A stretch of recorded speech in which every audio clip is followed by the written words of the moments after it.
Hi folks, I'm Lynx, game dev, comic artist and indie author behind the Project Negotia Myth and Dahlia series. This is Wordbite and today we're going to talk about Peregrinate, so let's get into it. And by the way, if you happen to have learned something in this video, either the word definition, how to use it, or just picked up something about the word that you didn't already know, consider giving this video a like and subscribing, because we're always learning new words, strange and obscure punctuation. You might find something you enjoy, and we'd love it if you stick around. Not all journeys are urgent. Some are unhurried, unmapped, defined less by destination than by motion itself. There's a word for travelling without haste, for moving through the world with attention rather than urgency. It's called peregrinate. Peregrinate is a verb meaning to travel from place to place, especially on foot, without a fixed destination. The word comes from the Latin peregrinare, meaning to wander, to travel abroad, and is derived from peregrinus, meaning foreigner or traveller. At its root, peregrinate carries the idea of moving beyond a familiar boundary. It is travel understood as an experience, not just transport. What peregrinate describes? To peregrinate is to move with openness. It is a term that describes travel that is unstructured, exploratory, slow, attentive, and shaped by the encounter rather than the schedule or the destination. Peregrination is not about arrival. It's about being in motion. It is literally enjoy the journey. Emotional quality of the word. The emotional tone of peregrinate is reflective and expansive. It's associated with curiosity, openness, humility, receptiveness, and attentiveness to place. Unlike hurried travel, peregrination implies a presence, a mindfulness. The movement is not rushed, and observation matters. Peregrinate in contrast to other travel terms. So, travel vocabulary carries some pretty distinct impressions. Journey implies a defined arc.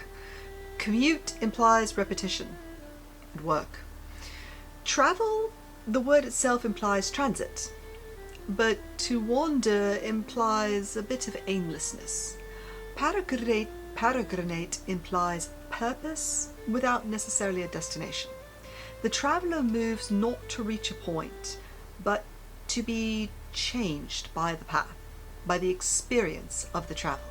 Symbolically, peregrinate represents a transformation through exposure, and you can do it by learning through movement, encountering the unfamiliar, leaving the known behind, growth without certainty, and using the experience as your teacher. Peregrination suggests that meaning is gathered gradually, step by step, and in prose it signals contemplative travel.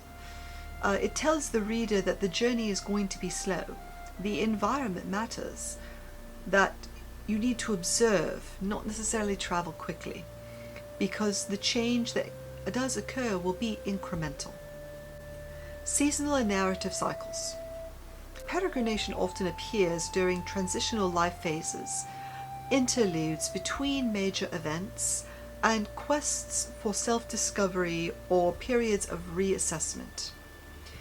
These journeys are generally undertaken without certainty, and it can mark a story moving outward in order to return altered. So, to peregrinate is to accept that direction will emerge through movement. The road teaches you by being walked. So, recapping here, to peregrinate is to move without haste and without certainty. It is travel undertaken not to arrive quickly, but to take time and notice. A peregrinating journey values exposure over efficiency, and observation over outcome, and change over completion. In narrative, peregrination allows a story to open outward before it turns itself back in again. The road does not merely connect places, it alters the traveller. and meaning is not found at the destination. It accumulates along the way. So, I'm MT Lynx, and this has been Wordbite. And I hope I'll see you in the next video as you peregrinate through the algorithm.